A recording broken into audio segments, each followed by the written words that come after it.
Okay guys, demo natin yung operation ng YM130, no? So ito po yung labeling machine.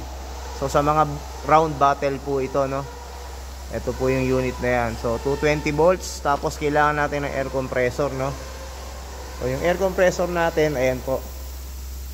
Tapos ang hose po niya may sukat na 5 by 8 mm. Ito po. Ayan, dyan po sinasalpak. Kailangan may karga po ng hangin. At meron tayong power supply na 220 volts. Okay, power on po natin dito. Switch on. Lalabas po sa monitor yan. Hintayin lang po natin. Yan po. May kamay, pinindot. Tas yung auto. Yan. Ibig sabihin, na-calibrated na po ito. Calibrated na po siya. Yan po yung settings niya. Para doon sa bottle na yan. So, tingnan po natin yung size ng bottle. Ayan, yan po yung bottle niya. Yan po yung lilabeling natin. Okay. Naka-auto. Ayan na po. Try po natin tapakan yung pedal nya. Ayan na po yung pinaka-power nya. Ayan na po ang mangyayari. Yun.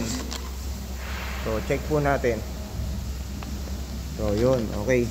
So, meron lang po tayong dapat tingnan dito. Ayan. Kailangan po yung setup po natin is merong nakalabas na kaunti. Ayan. Para kumapit.